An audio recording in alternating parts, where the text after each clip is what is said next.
China kemarin menawarkan outlook yang earnings growth-nya juga 15%. Jadi kalau cuma sekedar sama ya nggak menarik. Betul. Kecuali nanti China udah naik, setelah itu kan orang akan review lagi, itu udah naik nih, terus next-nya masih bisa tumbuh 15% nggak?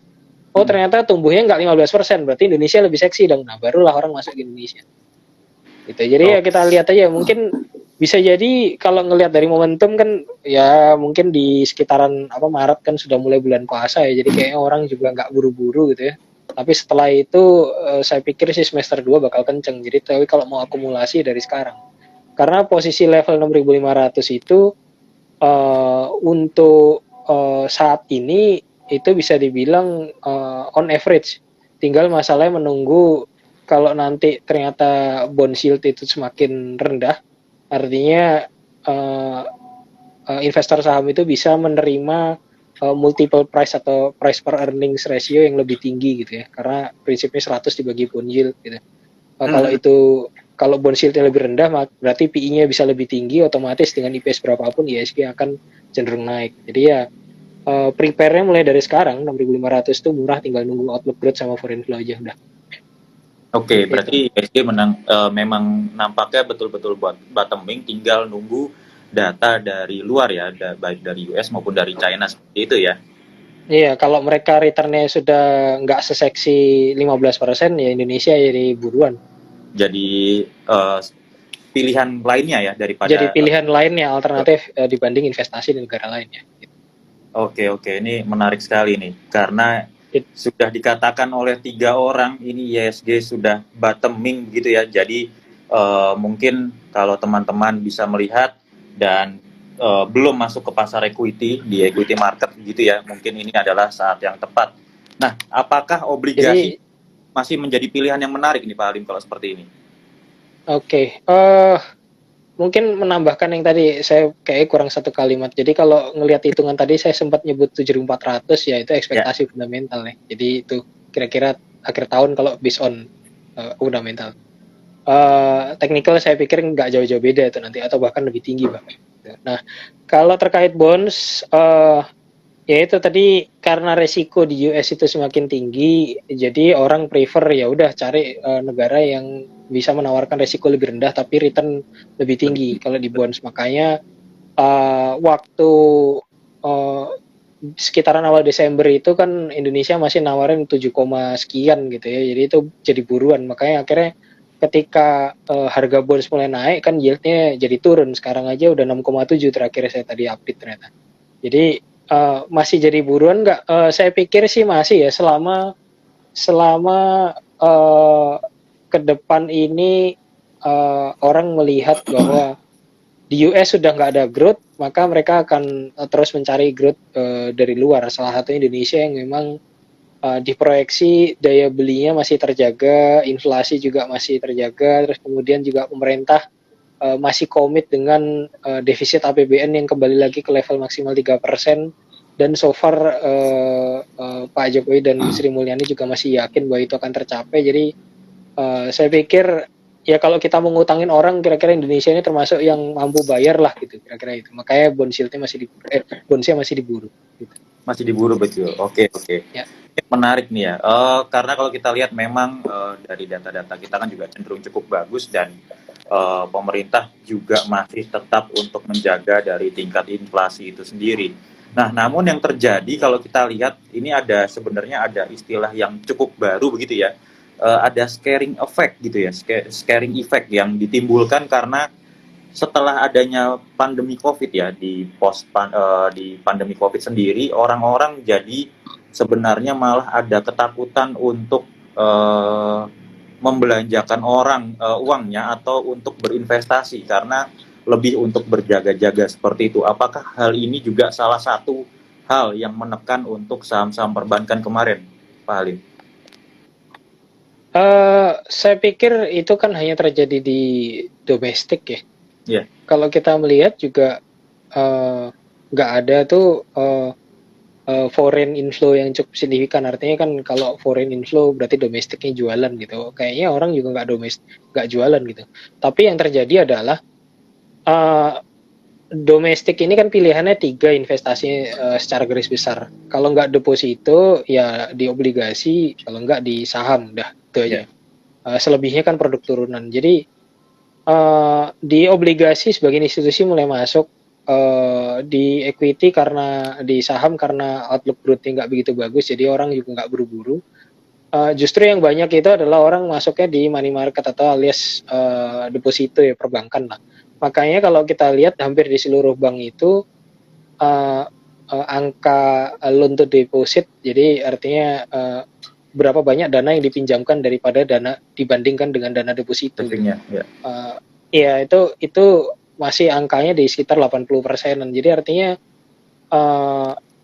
dana pihak ketiga atau dana yang didapatkan dari deposito itu lebih banyak daripada dana yang bisa disalurkan gitu.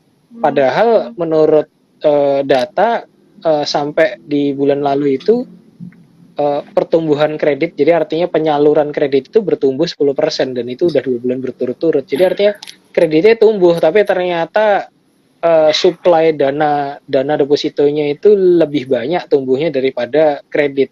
Makanya loan to deposit ratio-nya masih 80%-an. Jadi artinya ya scaring effect-nya benar terjadi, tapi kayaknya orang cenderung di main aman aja di produk-produk deposito atau jenisnya. Oke, berarti masih di aset-aset yang resikonya lebih minim gitu ya? Ya, betul.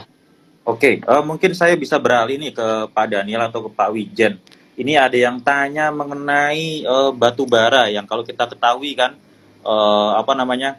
reopening China, kemudian di mana China adalah importir batu bara terbesar di dunia begitu ya. Dan sekarang China juga sudah membuka ban dari di Australia sendiri, sehingga saat ini baik Indonesia maupun Australia juga bisa mengekspor batu baranya ke China. Ini ada yang bertanya dari Hendy Saverius. Mungkin ada sedikit ulasan nggak dari teman-teman mentor nih tentang harga batu bara, karena kalau kita lihat di hari ini atau kemarin ya, ini batu bara terkoreksi 5%-an. Apakah memang dari sektor batu bara masih menarik, ataukah sudah cukuplah kita tinggalkan gitu saja? Oke, siapa dulu nih?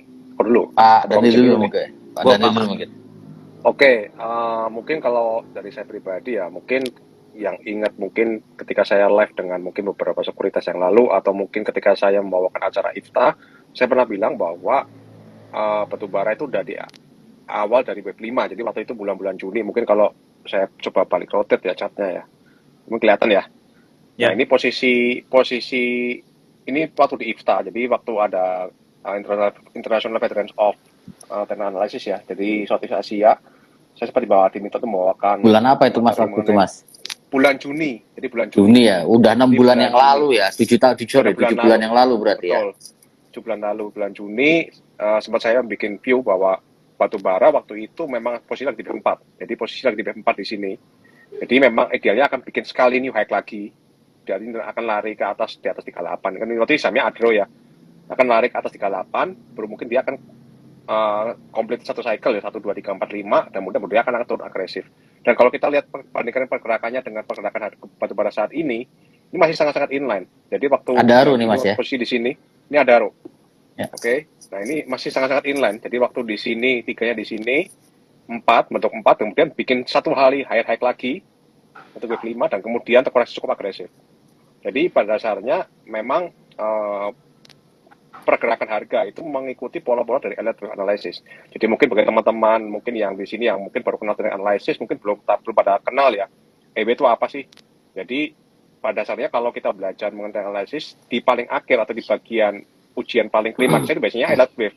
Jadi itu salah satu teknik forecasting. Paling advance ya? Untuk paling advance, betul. Maksud teknik yang paling advance yang untuk digunakan untuk memprediksi pergerakan harga dari behavior market. Jadi kalau kita tahu polanya, kita bisa predik kira-kira pergerakan harga depan seperti apa. Tapi gitu gambarannya. Nah, waktu itu saya bilang bahwa batubara itu memang udah di akhir koreksi. Jadi meskipun di grup members kita juga banyak tanya, Pak, kok nggak ada batubara sama sekali? Kita justru view-nya kebalikan. Karena kita ngelihat bahwa batubara itu udah di awal-awal koreksinya. Maka sama sekali saya nggak nyentuh batubara, saya cenderung masuk ke saham-saham yang lebih defensif. Mungkin masuk ke consumer dan juga masuk ke big bank seperti itu. Jadi memang untuk view batubara sendiri sebagai saya memang mungkin di Q1 ini akan cenderung lebih bearish ya. Kalaupun ada naik, mungkin naiknya terbatas. Jadi misalnya kayak Adaro mungkin naiknya mungkin cuma sampai mungkin 3350 sampai 3600. Dan mungkin kalau teman-teman punya barang bisa gunakan untuk exit dulu di situ. Karena cenderungnya masih akan cenderung bearish harusnya untuk batubara di tahun ini. Mungkin itu sih gambaran saya sih. Mungkin Pak Wijan tambahan mungkin Pak Wijan. Ya, saya sekedar mau menambahkan ya buat teman-teman yang sudah tahu tentang Elite Wave. Jadi untuk pengguna Elite Wave itu seharusnya sudah memiliki sertifikasi internasional. Jadi teman-teman ketika belajar Elite Wave harus double check dulu teman-teman belajar oleh ke siapa dan apakah sudah memiliki sertifikasi internasional. Sertifikasi internasional namanya CEWA, Certified Elite Wave Analyst. Dan Pak Daniel ini adalah satu-satunya, ya saya katakan satu-satunya CEWA Master Holder. Jadi Certified Elite Wave Analyst Master Holder di Indonesia. Jadi CEWA Master ini satu dunia ya, sedunia itu yang punya sertifikasi CEWA Master itu paling hanya 10 orang, mungkin kurang dari 10 orang, dan Pak Daniel salah satunya. Sehingga memang akurasi analisisnya Pak Daniel sangat luar biasa kalau kita bicara Elite Wave. Dan untuk teman-teman yang penasaran kenapa kok bisa akurat analisisnya padahal sudah terjadi 7 bulan yang lalu dan sekarang masih on track, ya ini karena Elite Wave, dan hanya Elite Wave yang bisa seperti itu. Jadi buat teman-teman yang pengen tahu teknik analisis yang akurat, pengen belajar Elite Wave, ya teman-teman belajar harus di Bitrate, karena hanya Bitrate yang mentornya memiliki Certified Elite Wave Analyst Internasional ya. Teman-teman bisa cek sertifikasi kami di www.elitewave.com graduates CEWA/graduates ya. Oke. CEWA/graduates. Jadi pada dasarnya kembali lagi saya sepakat dengan Pak Daniel bahwa sebagian besar saham batubara di Indonesia kalau ditanya bisa naik lagi bisa, tetapi relatif akan terbatas ya. Setelah itu cenderungannya akan masih downtrend. Oleh karena itu memang ketika akhir tahun lalu ya, ketika pas harga saham batubara ini lagi puncak-puncaknya, memang kita dari Bitrate menghindari untuk memberikan rekomendasi. Meskipun lagi-lagi di luar sana justru banyak komunitas-komunitas atau investor yang justru lagi merekomendasikan saham batubara lagi kencang-kencangnya tuh, justru kita hindari karena kita tahu bahwa ini saham batubara sudah berada di akhir uptrend begitu ya, jadi kita hindari. Dan kalau ditanya kira-kira kedepannya akan seperti apa, view kita masih sama. Untuk short term mungkin saham batubara akan bullish tapi relatif terbatas, tapi untuk mid term to long term mungkin cenderungannya masih akan cenderung downtrend atau melanjutkan trend bearish seperti itu. Oke, dikarenakan memang masih akan sedikit bullish gitu ya, mungkin ada nggak kesempatan yang bisa diambil oleh teman-teman sobat Bitrate di sini nih untuk paling tidak nanti nyopet gitu ya, trading di emiten-emiten batubara. Kira-kira dari teman-teman mentor sendiri ada nggak saham-saham pilihan di sektor batubara? Bisa, tentu bisa. Artinya Adaro, ITMG, PTBA itu ada pulang untuk rebound. Tetapi kapan belinya, kapan kita harus masuk, memang ini akan kita berikan untuk member-member Bitrate Trading Journal ya. Jadi buat teman-teman yang pengen tahu kapan sih waktu yang persis kita bisa entry supaya kita nggak kegocek, artinya kapan waktunya pas dia rebound gitu ya. Nah teman-teman bisa langsung join aja, DM kita, DM di IG-nya Bitrate Elution, Bitrate_Elution untuk tanya real membership-nya. Ingat, di saat tahun 2023 ini adalah momen teman-teman untuk bisa memanfaatkan peluang mendapatkan cuan sebesar-besarnya di capital market di saham. Tentunya timing harus pas, karena tidak semua sektor, tidak semua saham akan bisa memberikan keuntungan yang sama, dan belum tentu ketika IHSG naik semua sektor akan naik. Sahamnya apa, sektornya apa ya, nanti teman-teman pengen tahu lebih detail bisa join ke membership kita. Nah, tuh buat sobat Bitrate atau teman-teman yang lain yang belum join dari membernya Bitrate dan mau tahu apa aja sih sektor yang diuntungkan nanti di 2023 ini beserta saham-saham pilihan dari teman-teman mentor sendiri, nanti bisa join di di membershipnya Bitrate dan bisa DM ke adminnya ya di Bitrate_Elution, nanti bisa dibantu oleh admin dari Bitrate sendiri. Nah, ini cukup menarik ya kalau kita lihat dari saham-saham batubara atau sektor energi sendiri yang masih relatif untuk terkoreksi, tapi masih ada untuk peluang dalam jangka pendek untuk sedikit menguat seperti itu ya. Nah, ini ada yang tanya nih. Nah, saya tampilkan sekalian. Mohon info peluang saham Telkom di 2023 dan hubungannya dengan pemilu dari sisi Elliott Wave-nya seperti apa untuk Telkom sendiri. Dan kita ketahui kan kalau kita lihat ya, Telkom selama beberapa waktu belakangan, kalau kita lihat itu sudah sempat berada di levelnya 3.500-an ya, 3.580, 3.570. Dan saat ini sedang menguat dan tadi ditutup di 3.860. Apakah dari Telkom sendiri ini masih punya peluang paling tidak nanti bergerak ke berapa ini? 39 sampai 4.100 gitu?